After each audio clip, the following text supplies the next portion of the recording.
Good evening, welcome to Thursday's Midlands Today from the BBC. Tonight, police didn't react quickly enough in the first hours of last month's rioting. In his first detailed report, the Chief Constable of the West Midlands has admitted that tactics at first were wrong and had to be changed because of the scale of the disturbances. But Chris Sims insisted there was no hard intelligence of what was to be unleashed in Birmingham and elsewhere. And that, as the public began to understand the onslaught officers faced, many got in touch to offer thanks and support. Here's our special correspondent, Peter Wilson. The scale of the riots was totally unprecedented. There are now 3 separate investigations into the looting and robberies, the murders of 3 men who'd been standing outside a petrol station in Winston Green, and the inquiry into the armed gangs who fired on police lines. It's now the biggest investigation carried out by the West Midlands force since the Birmingham pub bombings in 1974. Today, the Chief Constable spoke of the bravery of his officers, but also admitted that there'd been mistakes. For the first hour or so, I felt, and I know officers felt, that we were probably too stationary, too slow, too busy trying to disperse people that, in effect, were then regrouping and attacking a different premises. So who were involved in the lootings? Well, the ages range from 12 to 59. 3/4 of those arrested had previous convictions. The average age of the offenders was 23, but many were sixth formers. This meeting has revealed that the police came under attack with crowds armed with baseball bats, in some cases with guns, missiles and petrol bombs. 91 police vehicles were damaged, and even the West Midlands Police website came under cyber attack. The police authority were today holding the Chief Constable to account, but they too have been criticised in recent weeks.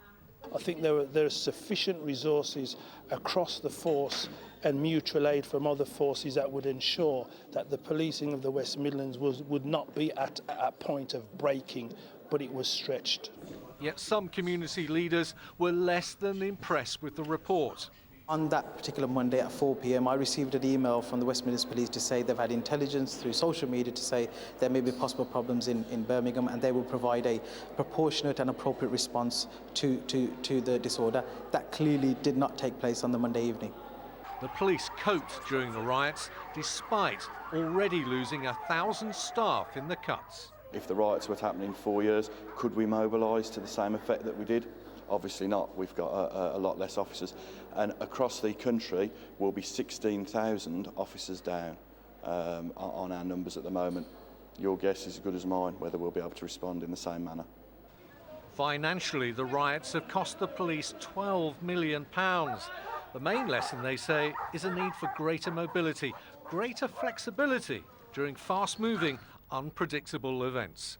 Peter Wilson, BBC Midlands Today, Birmingham. Well, in a moment, we'll be putting some of the points raised in that report to the Chief Constable of the West Midlands, Chris Sims, who's with us here tonight. But first of all, the scale of those riots stretched resources to the limit. Police were assaulted, shot at and even petrol bombed. Claire Marshall has this exclusive report on how police are looking at new tactics in the light of what happened and how it could alter riot training in the future. During last month's rioting, the police were accused of being timid. This is their response. Faced with a new kind of crime, looting and violence on a massive scale, they're learning new tactics. I'm not coming out! Look at the red dot on your chest! Taser! Controversially, the taser is one weapon that may well be used more widely. I'll take the shot. The sensation of being hit is 1,000 times worse than cramp.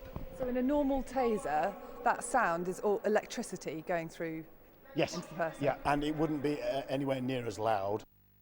And this is the kind of situation in which it could be used. CCTV of the disturbances in the Handsworth area of Birmingham shows men firing at police with handguns. One of those officers targeted says retraining is vital. There certainly is a need for us to evolve to deal with those kind of threats, because the traditional disorders of people throwing bricks, rocks, elements of looting has never been seen on our streets to that magnitude, and the firearms threat, unfortunately, it's the society we live in now, and yeah, training will evolve to deal with those needs. This is the kind of show of force that rioters are going to have to face a lot more of in the future. But the police are going to have to tread a very fine line between being tough enough and being seen not to go too far. Just a training scenario, but this old aircraft hangar looks eerily like the streets of London or Birmingham in early August. If there is a next time, police hope to know much more about how to respond. Claire Marshall, BBC Midlands Today, Shropshire. Well, as you gathered, with us now is the Chief Constable of the West Midlands, Chris Sims. Thanks for joining us this evening. Just looking at that report, you're clearly moving very quickly to make sure you're better prepared next time. Yes, I think, you know, one of the lessons, and your report carried the notion that in the first hour or so, we were trying to apply a conventional tactic to something that was unprecedented and different. I mean, I'm really proud how on the night, officers adapted incredibly quickly. By the end of that first night, we'd arrested 116 people. But why did you get it so wrong at the beginning then? I don't think we got it wrong. I think... Well, you said you were too slow and stationary. I think it takes the benefit of hindsight to interpret a different challenge and then adapt to it. And I think, actually, we did remarkably well to adapt as quickly and make the arrest that we needed to make. You said you had no hard intelligence of what was to come, but surely the events in the previous couple of nights in London must have told you something was going on. It's highly likely it's going to come to the second city. Again, if you look at the report I delivered to the authority, you'll see that we started planning in effect after the events in Tottenham. Carnival on the Sunday was peaceful, although we had extra reserves. That then from Monday morning, as events shifted in London, we did mobilise a great deal of officers, so that even without intelligence, 250 officers equipped, mobile and ready to go were available in the centre of Birmingham. OK, can I just let you hear something that happened in evidence to a Commons committee today? MPs have been listening to this evidence about the riots. Let's just hear what this man from Handsworth in Birmingham had to say. Okay. The whole place turned up on its head because people were standing outside trying to protect their properties and didn't believe or think that the police were responding quick enough. And the perception, even at that time, right on the coalface, was, why is the police protecting the city and the jewellery quarter? Implying that the people of Handsworth are disillusioned with the way you handle things. And in fact, the Birmingham Ladywood MP was saying earlier today that people felt they were left on their own. You must have heard that loads of times. Well, I haven't. I would love to speak to the Birmingham Ladywood MP. I have attempted to do so, but I do think that we were stretched. It was absolutely not the case that we were picking parts of the city to protect and parts of the city not to. But it was a very, very challenging night. Yeah, I mean, you say yourself that despite your best endeavours, you were unable to offer the community the protection that is your sworn duty. It must really choke you to have to say and that. That is the honest view after a night like that. But equally, I'm really proud of how the force bounced back, adapted. We've arrested 622 people.